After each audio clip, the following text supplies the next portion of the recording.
Aijina sare wa he ya cheni no wa ya kraman ato ni chen ana. Hey. Abuza from mamu nyina makwaba e de Ghana Nsem TV so. But omo dey so be like video, no be subscribe to the channel, no what turn on notifications. Say be next time. Videos of this nature eba also sabit makabi na so watch your comment section ho. Maybe whom be from Mr. President Amejo so TikTok or comment section ho. By be whom be from Mr. President Amejo so. Ko yin na dream say that chi bia no e betim the new patriotic party aba power. Na ya bana Ghana fo nyina ho ato ko amamo we dey. E dey need to Sudan say man we need that chi bia. Na de bia me ka sem bi say amanyasom ne yeye no. So wa mo ni anda ho a ho be chiro pa. The moment I be hold the public office, and they say, who say you own it a responsibility. I mean, a sole responsibility to serve the ordinary Ghanaian. But I think, say, I do retirement. If you say a public office no more hold it, as a result of that, it is their sole responsibility to impact and improve lives of people. They have forgotten about that. Abushamin chankra, mommy enko. The enko video bimra. In the video, we are going to take our time and digest the issues out of the perspective of the ordinary girl, not the perspective of Mr. President. No.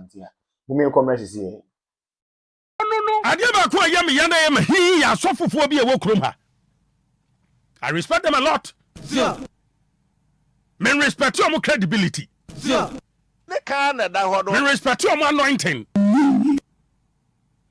And so your credibility ni anointing mu. Anointing ni yangusra no etumpan.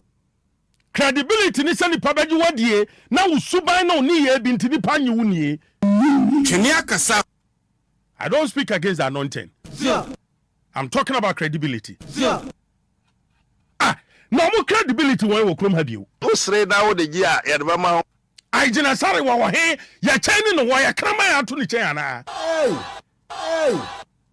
And I just sorry, Nasha boom says, want me in Piebio, want me in Bakibio. Oh, and this is for Nadium. We are the partner say they can tame you because some more catcher the late JJ Papa J.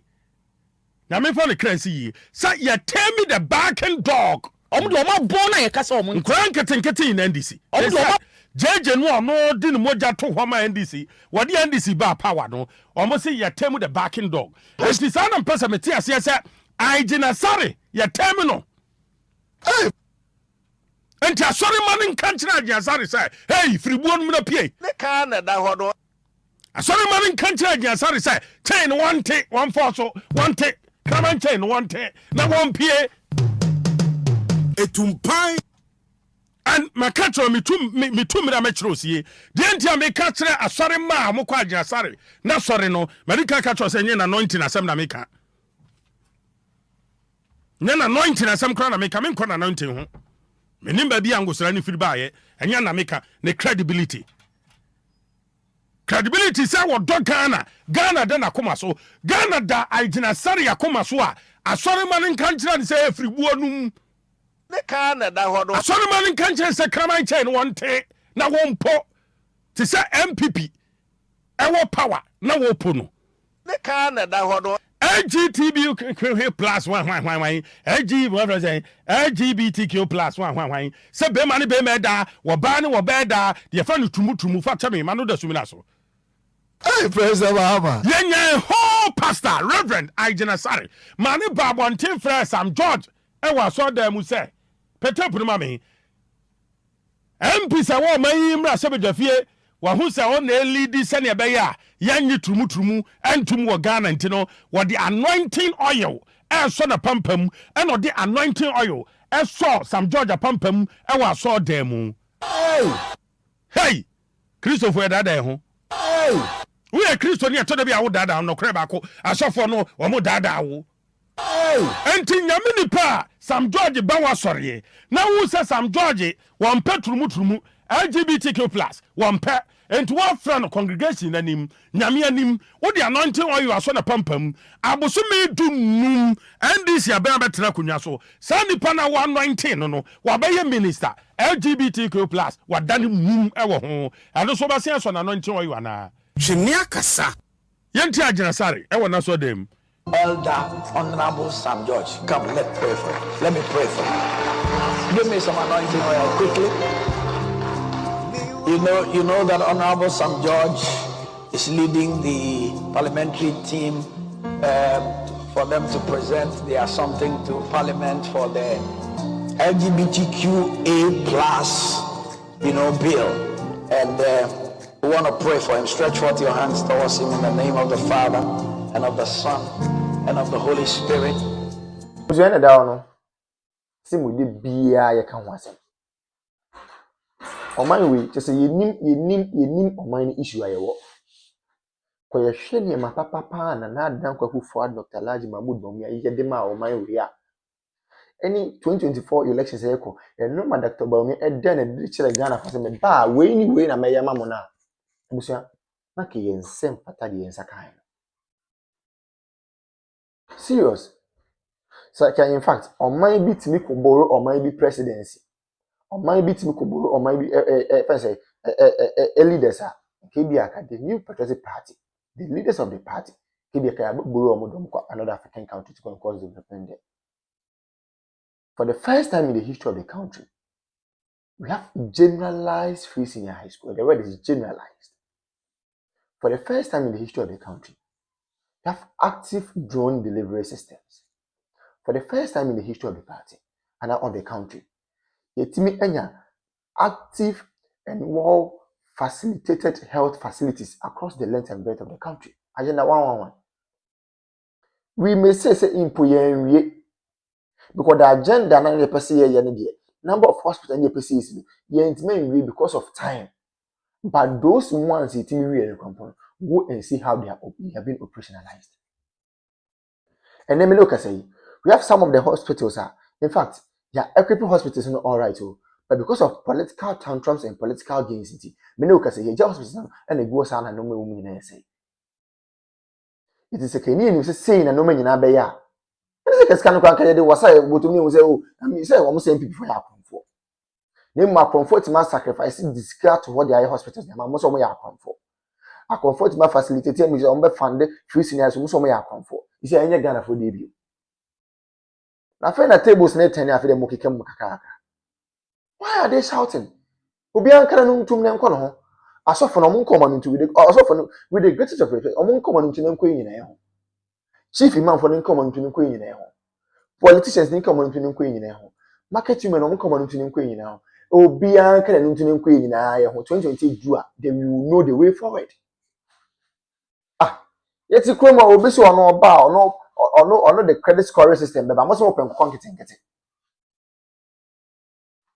Nancy bibi ni na kasa de sebi ye bibi ayen kitinkiti ya adwen kitinkiti ye bibi ye bia invest kwa ye kitinkiti. We want everything in pieces. We don't want everything in bulk. Adi asem kwa ni. Obi ma credit scoring system also open koko kitinkiti. Obi introduce electric or electronic bus systems, most open koko kitinkiti. Is enya mo den. You people chose policy. You people chose music over policy. Then ye tell nyine ho papa na fe na mbusu wa kire me. Me na wo ne wo sia kire me sabi me na me ko ka kire Rajon Dramani ma say o mema was come to butu ma. Ye wa ha. Digitalization ye start say ye mo se da bi. Digitalization en to kinki. Nti mo pe kinki sika. Nti amamu papa na ba o mo ma mo kinki amamu a ade na mo kam.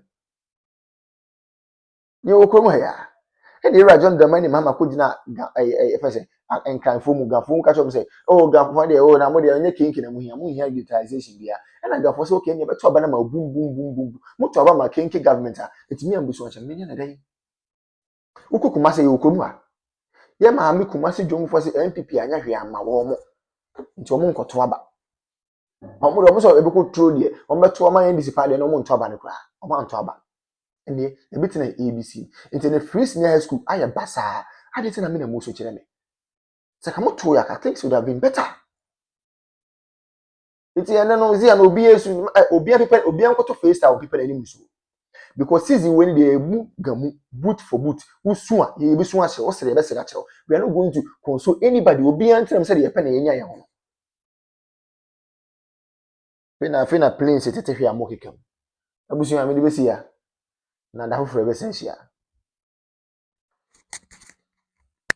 I'm just saying.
Adia ba ko ya me yana ya me hi ya sofofo bi e wo krom ha. I respect them a lot. Sure. Men respect your credibility. Sure. Ne ka na da ho do. Men respect your anointing. And so your credibility ni anointing mu. Sure. Anointing ni ngosra no. Etumpan. Credibility ni se nipa beji wadie na usuban na oni ye bi ntini pa nyi wunie. Twene akasa. I don't speak against the anointing. Sure. I'm talking about credibility. Sure. No more credibility when we come have you. Usre na wo de gi a ye de ba ma. I jina sare wa he ya chani no wa ya krama ya to ni chen ana. Hey.